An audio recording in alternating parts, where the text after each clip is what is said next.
Hare Krishna, devotees, welcome to day 24 of our Bhakti Vaibhava seminar on Srimad Bhagavatam, third canto.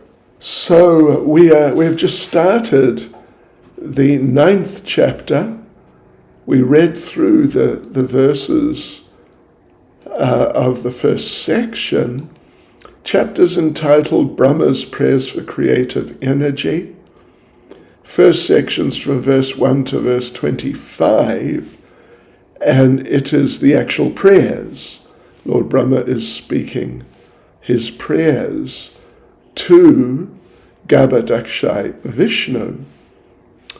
Right, so we read through all the verses, and we've just started going through the verses and purports, and we are starting today from verse 7. First of all, our prayers.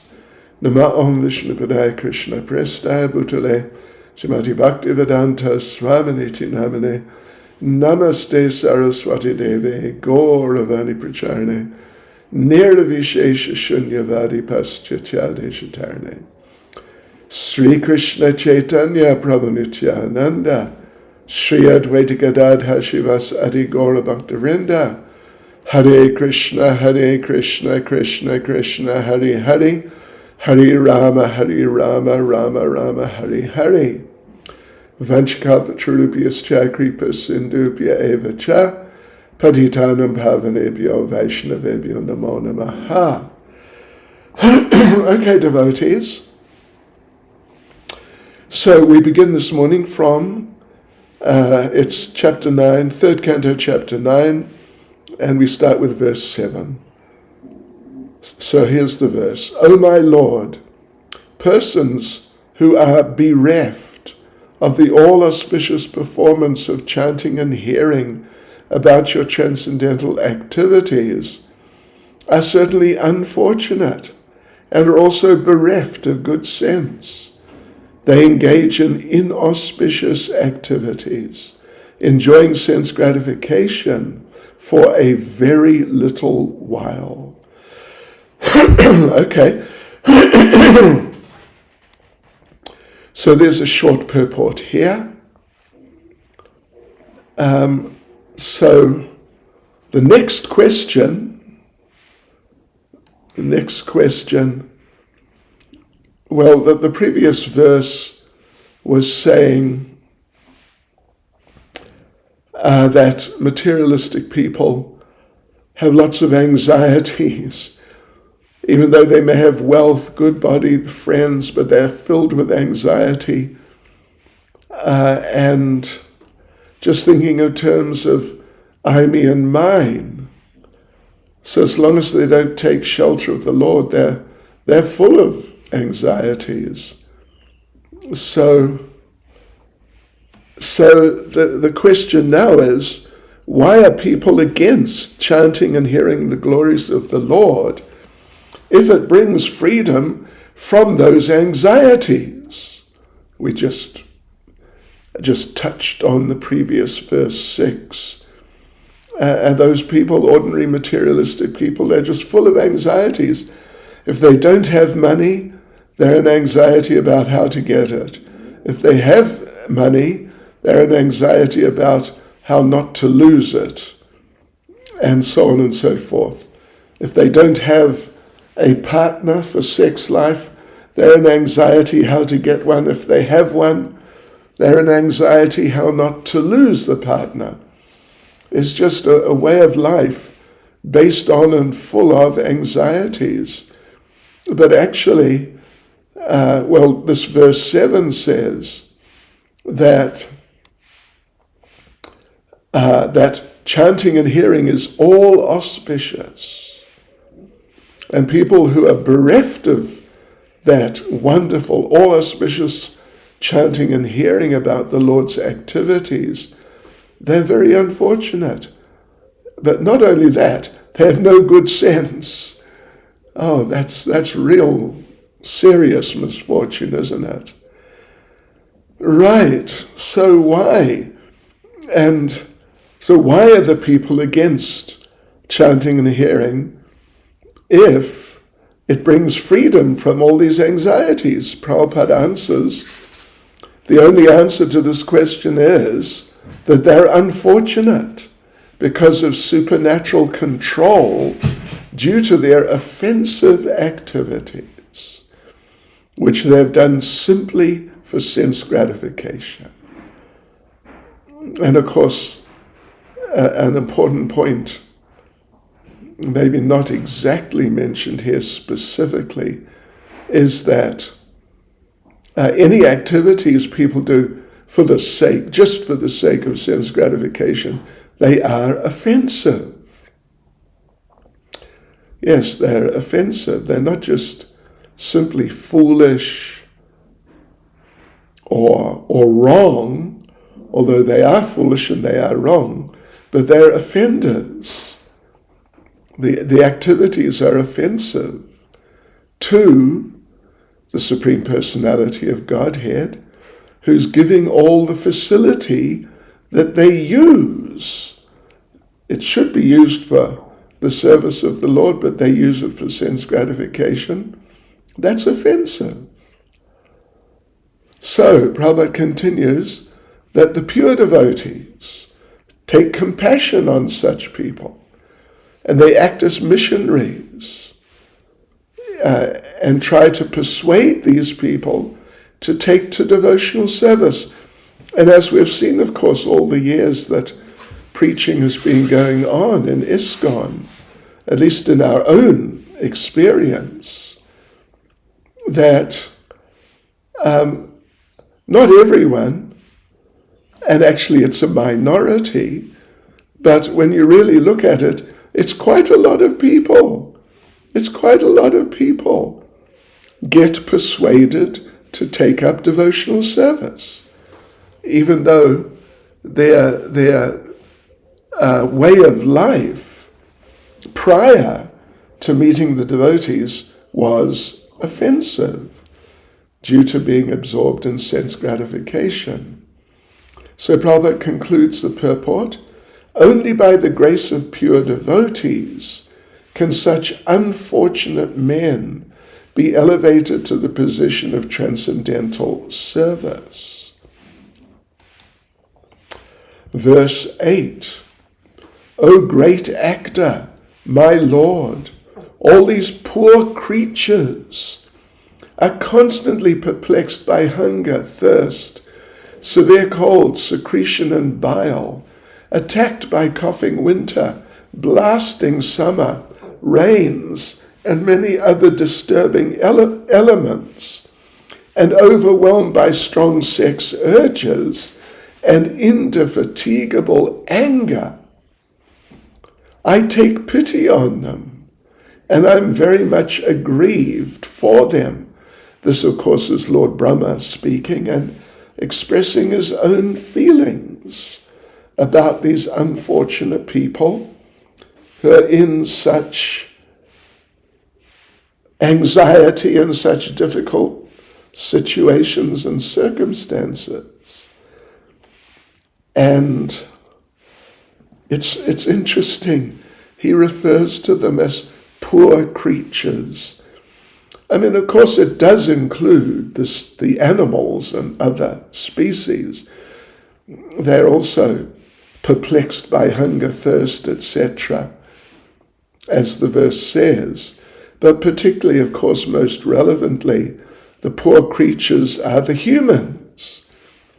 And they're just so confused and so much engaged in useless and extremely detrimental activities, and they've just got no brain to see through it all and to really try and make solutions to their problems. So therefore he calls them poor creatures.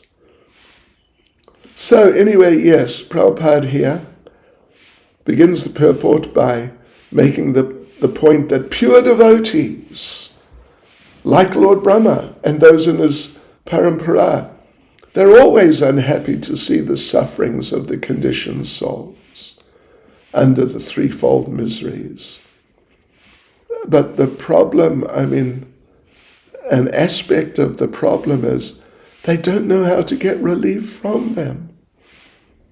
And sometimes you get people who pose as leaders and saying, yes, we'll help you to get out of these problematic situations. But in many cases, they make things worse for their followers. And Prabhupada gives classic example, like blind men.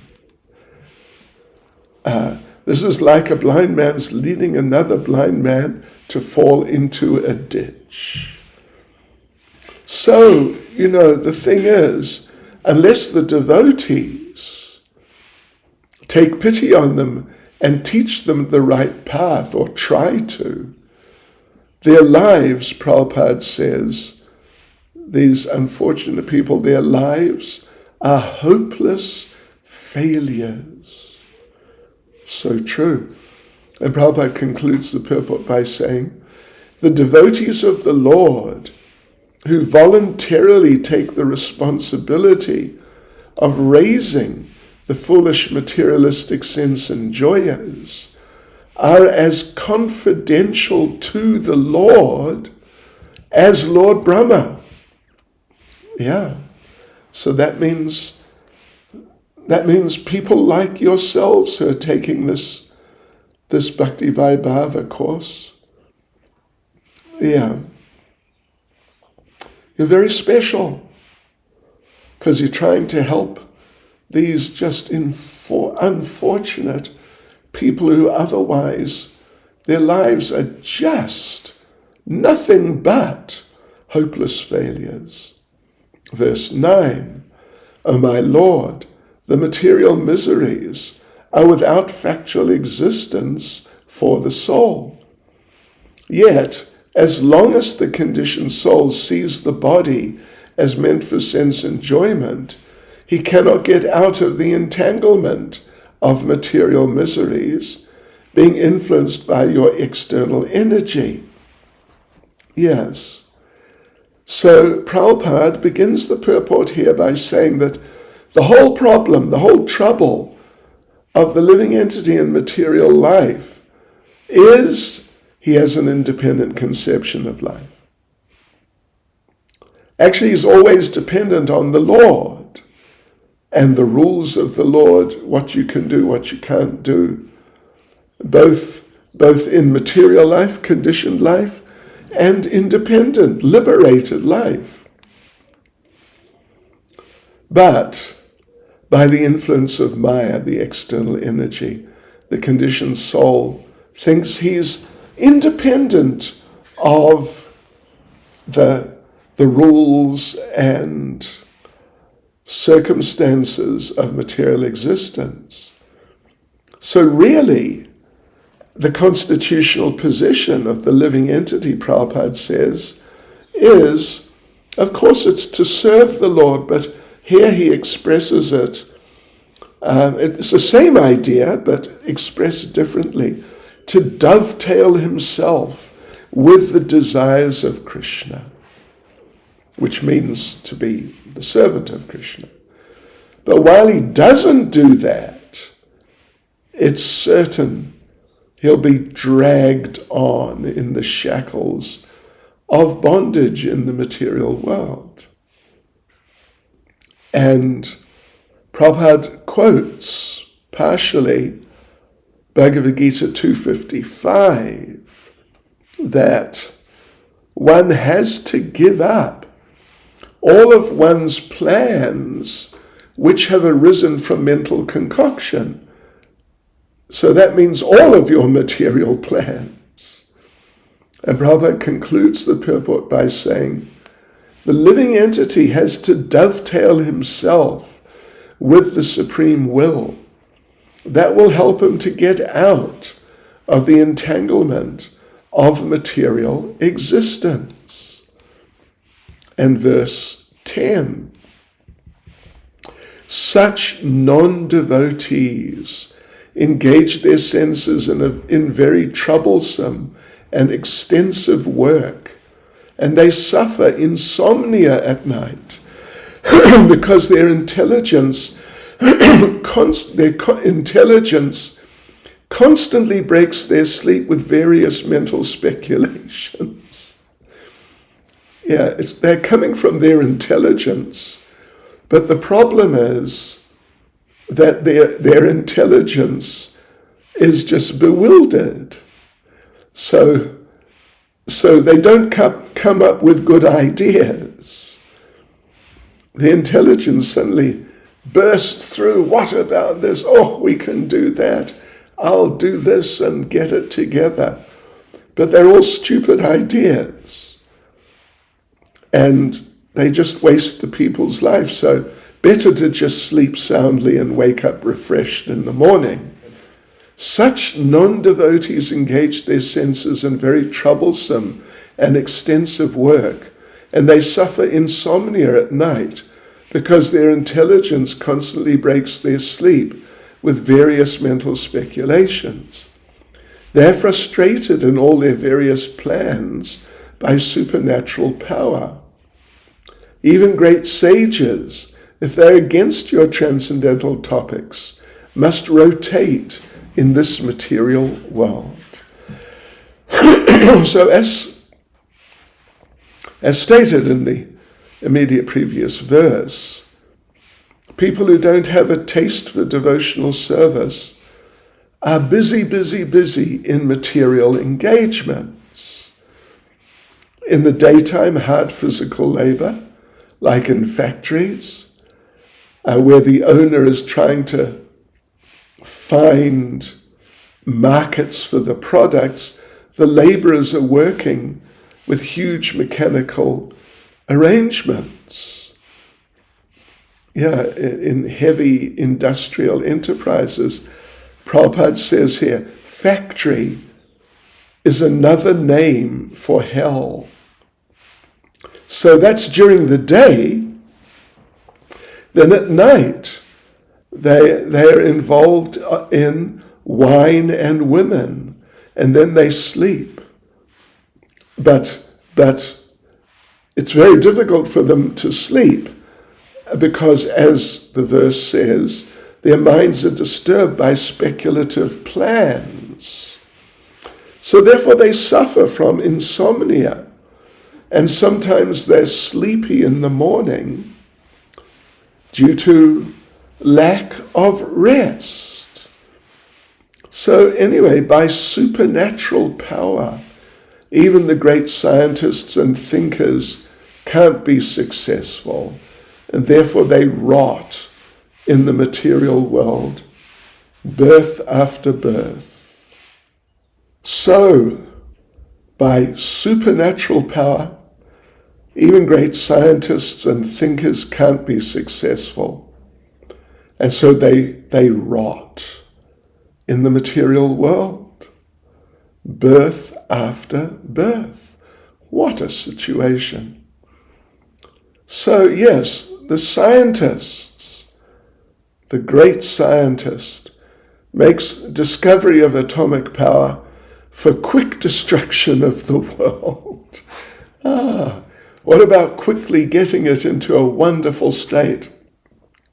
No, but destruction quickly, yes. And then he's given a prize, recognizing his service, which is actually a disservice. Like, at least in the Western world, maybe the whole world, the big prize for the biggest scientist or the biggest intellectual is the Nobel Peace Prize. But the problem is, Nobel, he's the one who invented dynamite. How to destroy, the first step in how to really destroy things in a big way. So anyway, the scientists, they make these discoveries, which are then used in all these negative ways generally, and they'll have to take reactions for that. Continuing in the cycle of birth and death. So Srila Prabhupada concludes the paragraph, all these people who are against the principle of devotional service are destined to rotate in this material world without fail. So that takes us on to the second paragraph. This is an extensive purport. There are 6 paragraphs. So here we are going into the second paragraph. So in the second paragraph, Prabhupada points out that this verse is particularly saying that even sages who are adverse to devotional service, what to speak of just gross materialists or fools, but even big sages who are adverse to devotional service, they're also condemned to material existence.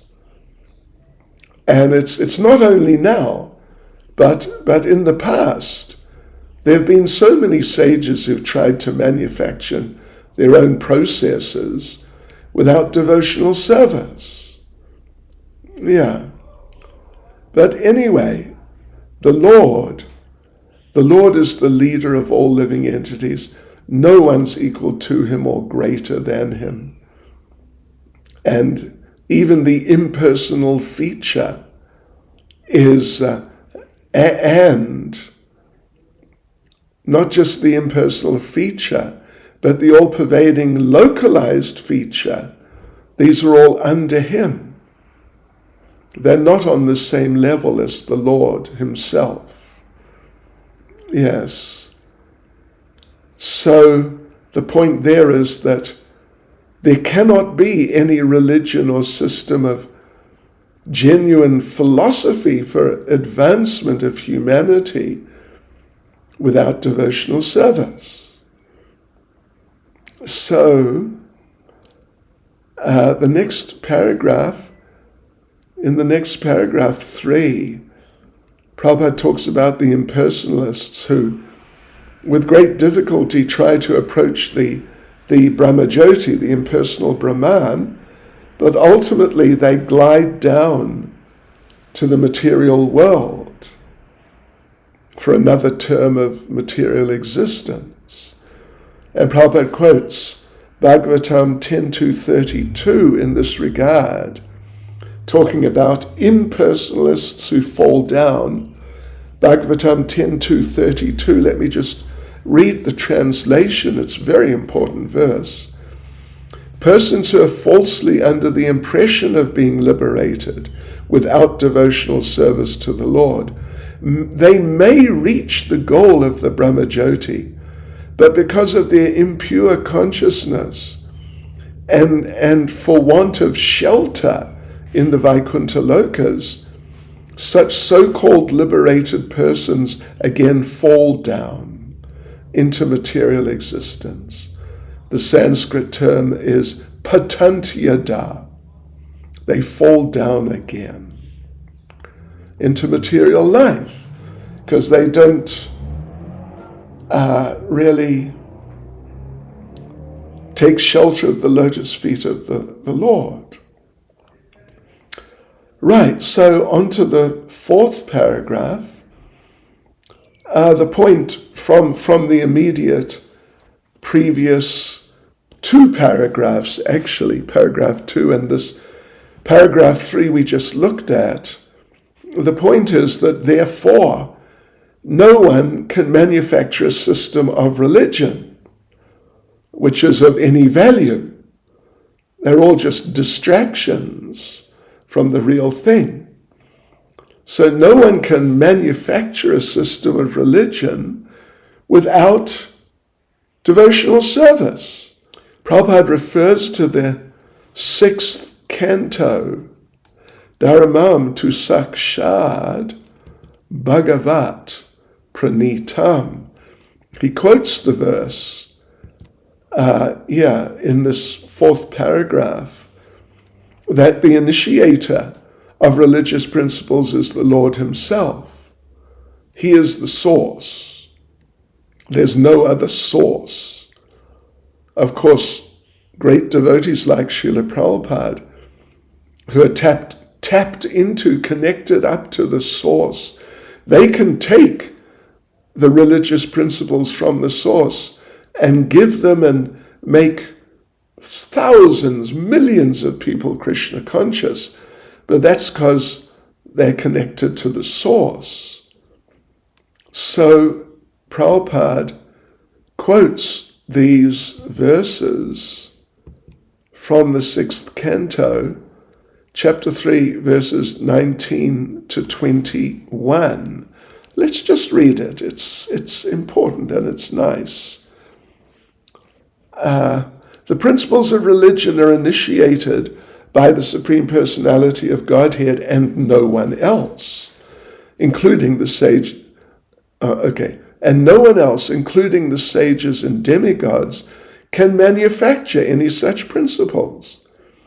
Since even great sages and demigods are unauthorized to inaugurate such principles of religion, what to speak of others, what to speak of others like the so-called mystics, demons, human beings, Vidyadharas and Charanas living in the lower planets.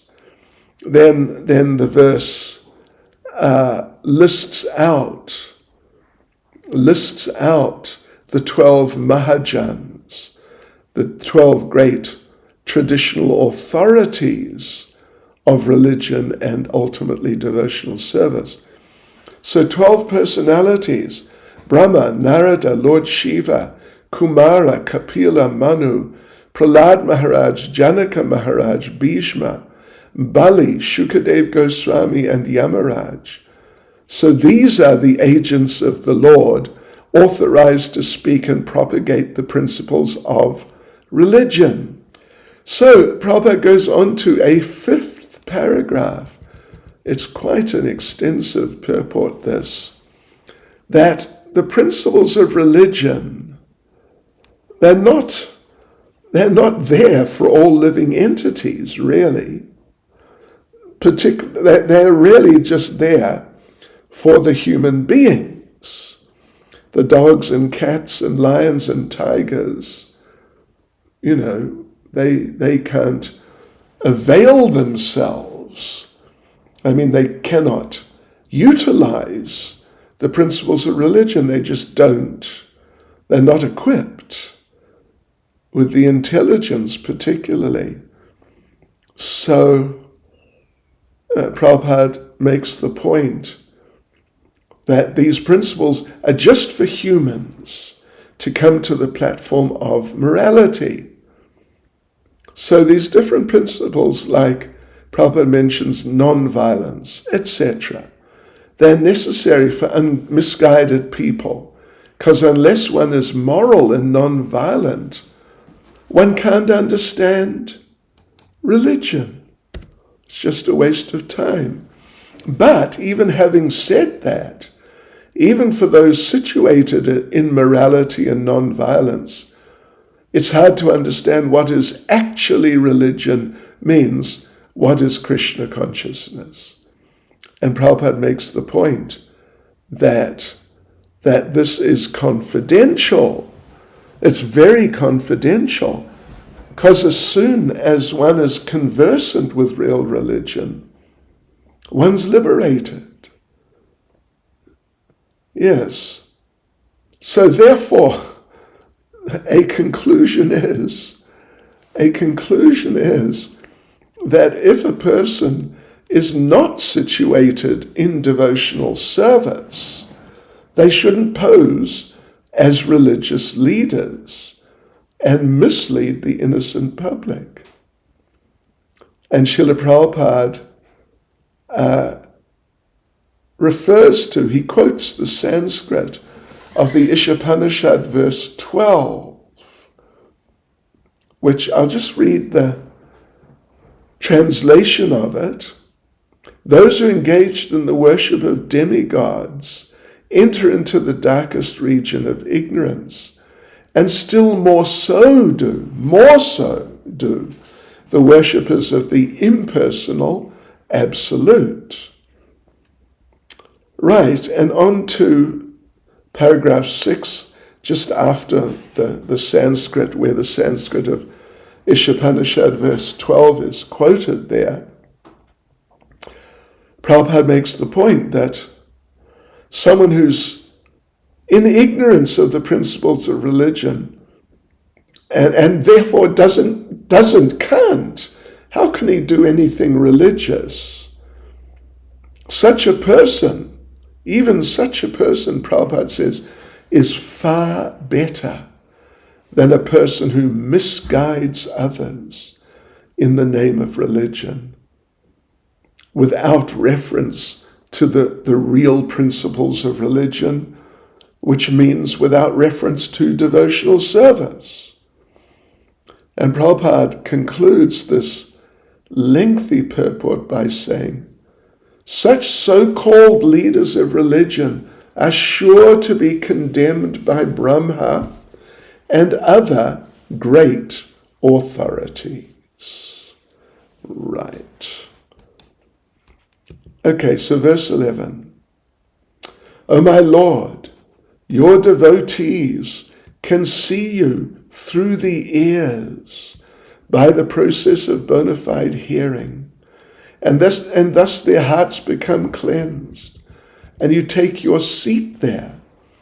You are so merciful to your devotees that you manifest yourself in the particular eternal form of transcendence in which they always think of you. Yeah, so the Lord, anyway, Prabhupada comments here. Let's just have a look at the purport.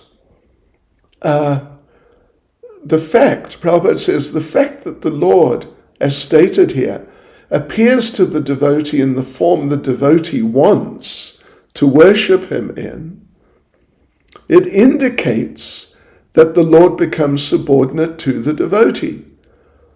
He appears as the devotee, Prabhupada says, as the devotee demands in that particular form. So, and this is such an important point in Krishna consciousness, that this demand, Prabhupada's using the term demand, of the devotee is satisfied by the Lord. Why? Because the Lord's such a big person, we're such small people. But the demand of the devotee still is satisfied by the Lord because he is pliable in terms of the loving service of the devotee. Pliable. He responds. He is prepared to respond. In fact, he is happy to respond in terms of the loving service of the devotee. And Prabhupada, to make the point clear, quotes Bhagavad Gita chapter 4 verse 11, Yayatamam prabhajante tamstataiva bhajamyaham, that as they surrender to me, I reward them accordingly. Yes, he reciprocates according to the desire in Krishna consciousness of the devotee. Of course, we have to be careful not to have material desire, because you never know, the Lord might fulfill those desires, and that could be a problem. So anyway, Prabhupada then goes on to make the point that the Lord is never the order supplier of the devotee. Just whatever the devotee wants, even just ordinary material things, the Lord just gives, yes, take it. No, we must not treat the Lord, you could say, treat the Lord as an order supplier. Right. So then Srila Prabhupada goes on to go more deeply into this point. I mean, it's very nice, actually. he refers to the verse itself, verse 11. Tvam Bhakti Yoga Paribhavita. Prabhupada says, this indicates the efficiency achieved through executing mature devotional service, or prema, actual Krishna prema, love of God. Yes. This stage of prema, where in which, when the devotee is in which, the Lord then reciprocates and appears in the form the devotee wants. So that stage is achieved by the gradual process of devotional service from Shraddha to Prema, from faith to love. So Prabhupada just gives a little sort of introduction to the process. On faith, one associates with devotees, bona fide devotees. Then by that association, you begin devotional service. And then once you've begun devotional service, then you get initiation. And then you follow the Shastric rules. So Prabhupada says, this is all indicated here by the word Shrutekshita, which means to hear from bona fide devotees. In this way you'll become free from, Prabhupada says, all material rubbish. Yes, it's all rubbish. And then gradually you'll become attached to one of the many transcendental forms of the Lord, as described in the Vedas. And that means you're coming to prema. So anyway, on to the second paragraph. Prabhupada says, this particular attachment to a particular form of the Lord is due to natural inclination. Now, what does that mean? What is this natural inclination which sort of drives one to become attached to a particular form of the Lord? So Prabhupada explains, each and every living entity is originally attached to a particular type of transcendental service because he's eternally the servant of the Lord. Yes. So, and Prabhupada goes on that, so we all of us have a particular type of service relationship with the Lord eternally. You know what Lord Chaitanya says? Nitya Siddha Krishna Prema Sajja Kabunoi Shravanadi Shuddha Chitte Karayed Udoy. Nitya Siddha Krishna Prema, the eternal perfection of love for Krishna. Sadhya Kabunoi is eternally within the heart. And it's brought out through the process of devotional service, beginning with chanting. Yes, so that is how it arises in the heart, that the devotee becomes attracted to a particular form of the Lord and rendering a particular type of service to that particular form of the Lord. That's because it's already within the heart. What an essential point. That's a really essential point. Yeah. So, okay. So that particular attachment to a particular form of the Lord is invoked by practice of regulative devotional service to the Lord. And thus the devotee becomes attached. Thus the devotee becomes attached to the eternal form of the Lord. in exactly the type of way that those who are eternally attached, in exactly the type of way that those who are eternally attached to the Lord are eternally attached. This is very deep, isn't it? This is just super deep.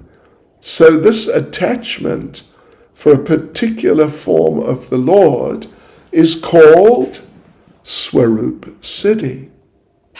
Yes, Swarup Siddhi. That means, Siddhi means perfection, and Swarup means the natural form. Swarup. Your genuine, personal, eternal form or nature. So Swarup Siddhi means your natural perfectional stage. So therefore the Lord sits on the lotus heart of the devotee in that eternal form which the devotee it desires and is attracted to. And in this way the Lord doesn't part from the devotee. So of course, we do have to note that the super soul's already in the heart.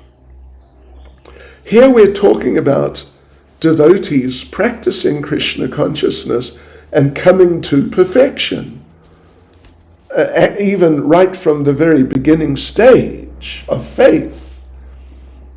Yes, right from the beginning stage, and then step by step they come up to the point where their eternal nature and the eternal service they have to the Lord, to a particular form of the Lord, starts rising in the heart, because it's already in the heart. It's eternally there. So then the Lord himself, Krishna, sits in the heart of the devotee. In that particular form, the devotee is attracted to, but actually eternally has a relationship with, in a particular form of service. This is what it's all about. Yes, so that's really wonderful. So, but having said that, Prabhupada points out that the Lord does not disclose himself to a casual or unauthentic worshipper to be exploited. No, the Lord is no fool. He will not reveal himself to someone who's not qualified. That's the thing. So we have to become qualified.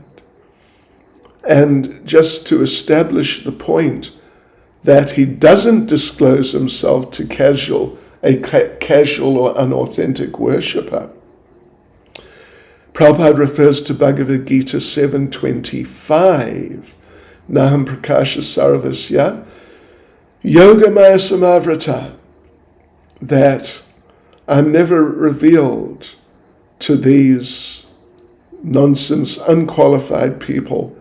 For them, I'm always covered by my yoga maya, my illusory potency.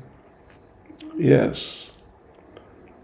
So, therefore, by that yoga maya meaning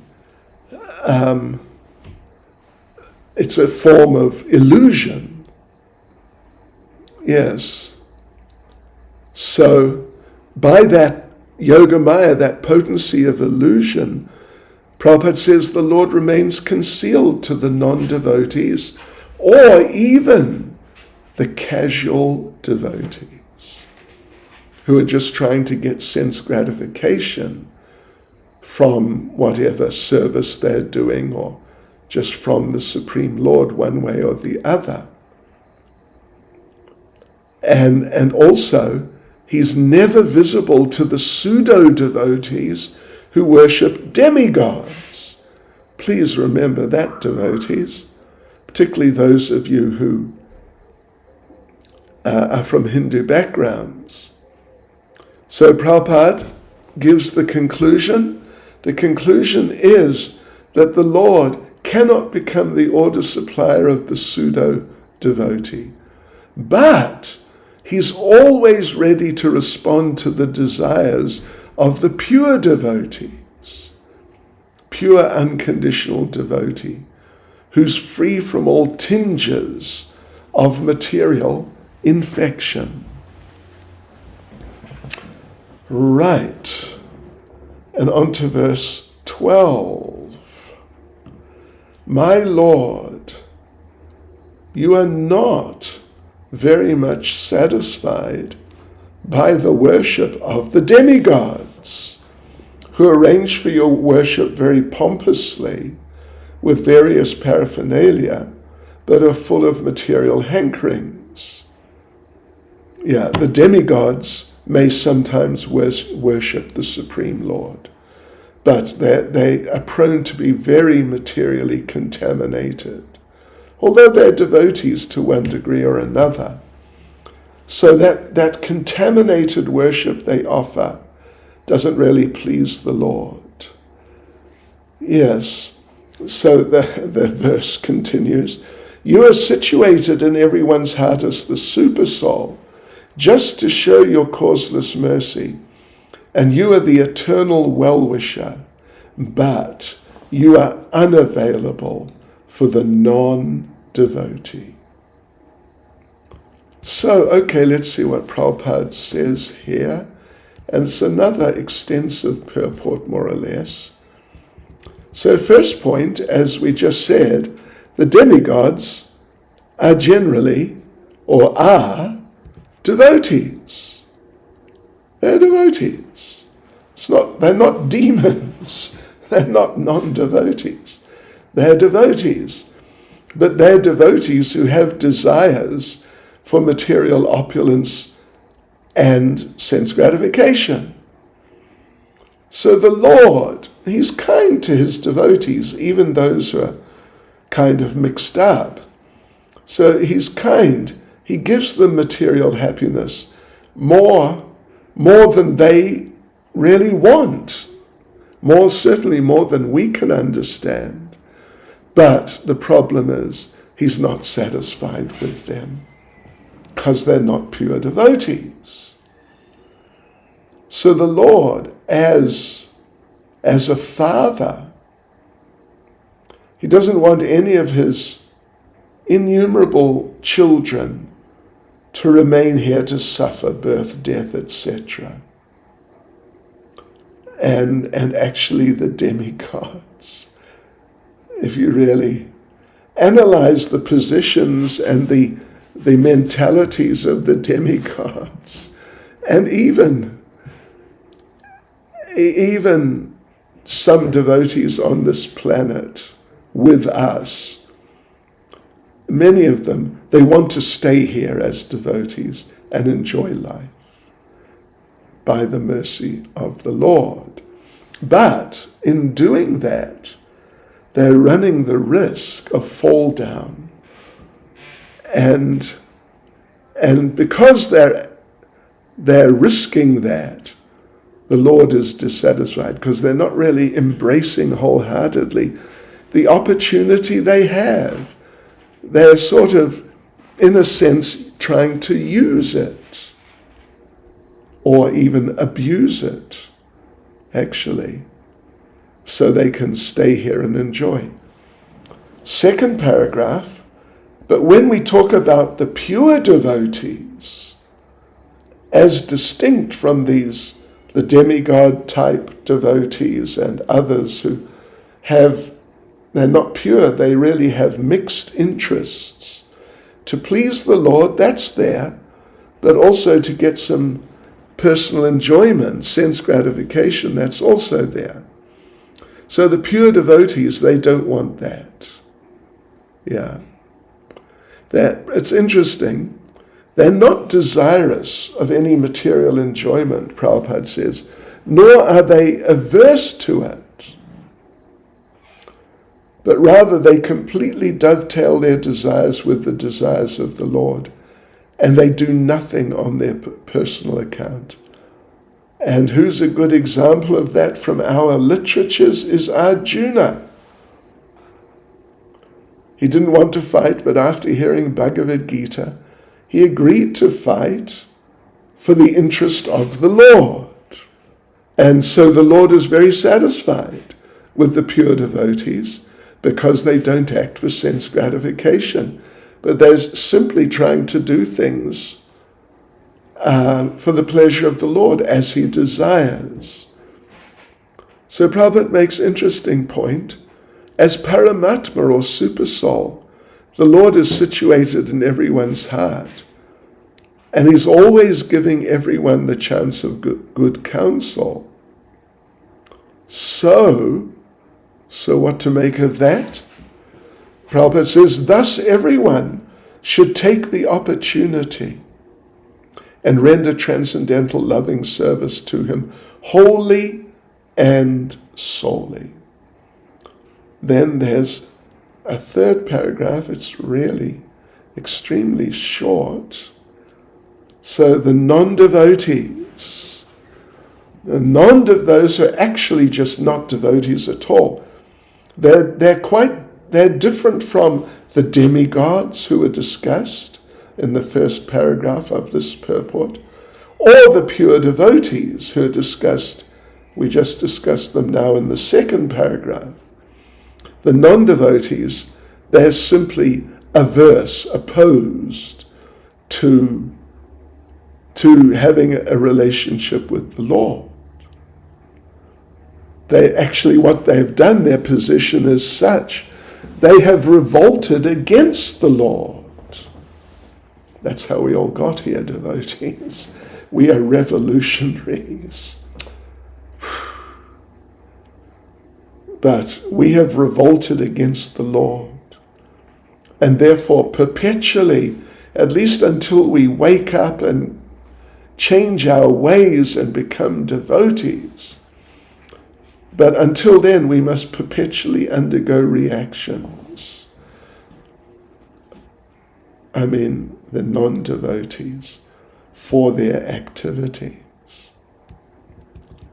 Okay, so on to the fourth paragraph, yes. Prabhupada again quotes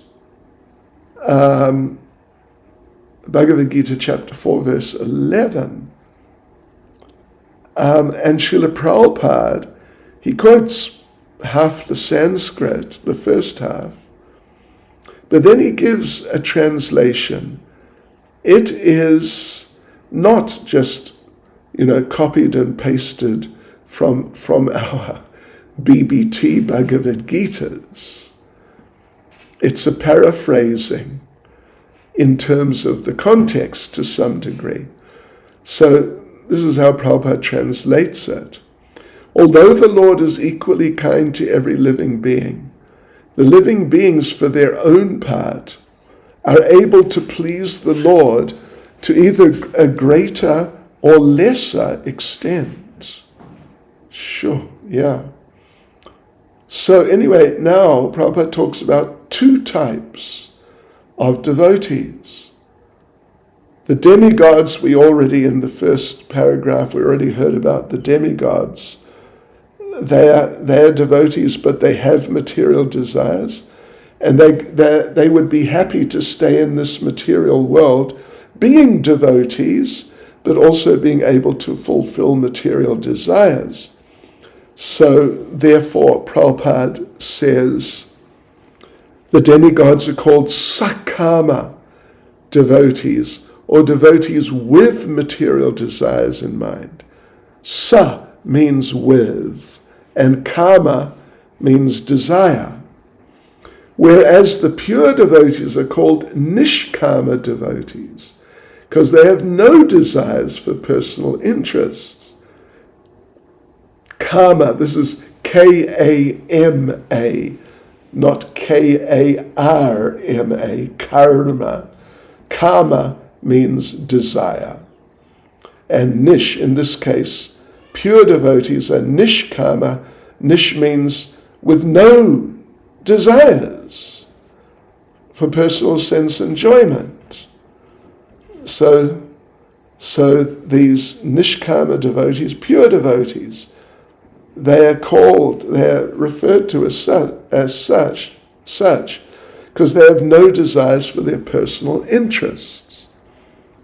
The Sakama devotees, of course, well, they're self-interested, and they don't think of others.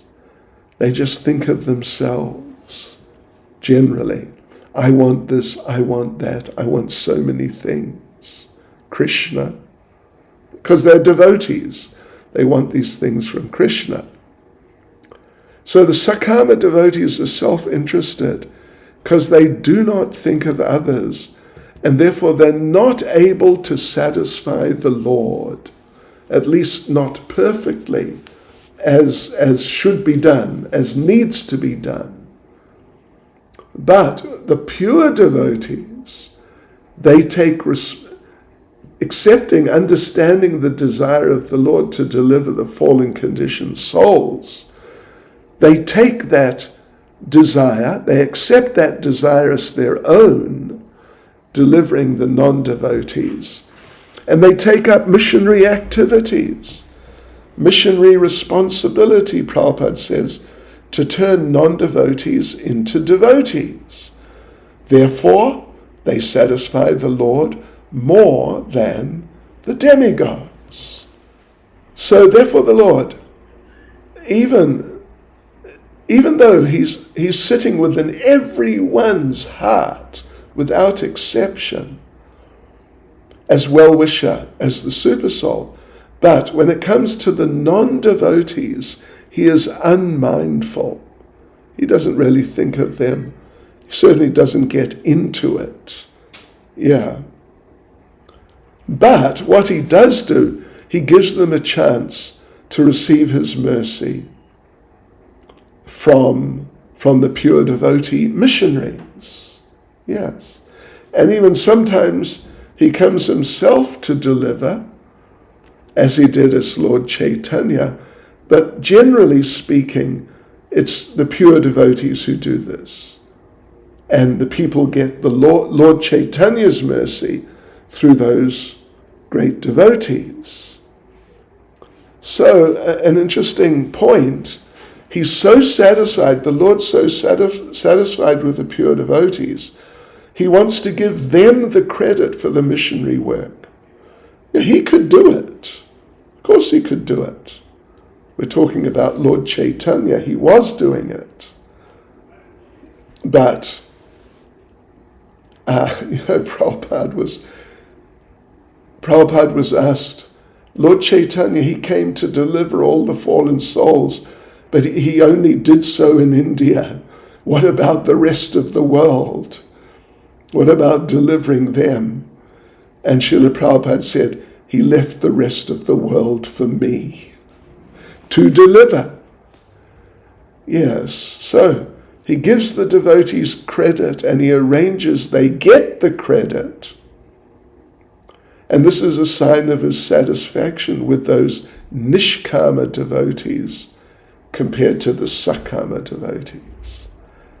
So in this way, Prabhupada says, by such transcendental activities, the Lord simultaneously becomes free from the charge of partiality and he exhibits his pleasure with the devotees. Okay, so now, just one last paragraph here, long purport. Srila Prabhupada says, now a question arises. If the Lord's sitting in the hearts of the non-devotees, why are they not moved to become devotees?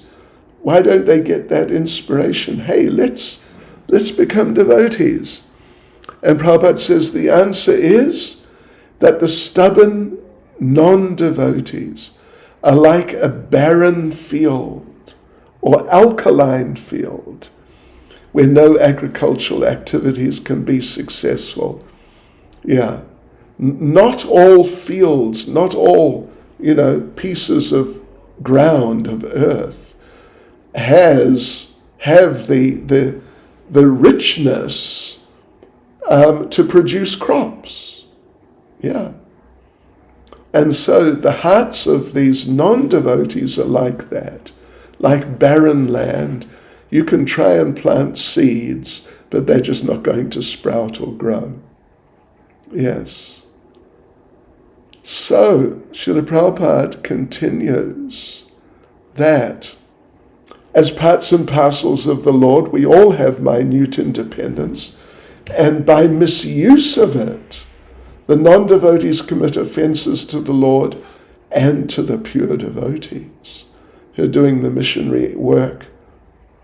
And Prabhupada concludes the purport by saying, as a result of such acts, they become as barren as an alkaline field where there is no strength to produce. Hare Krishna. Srila Prabhupada ki jai.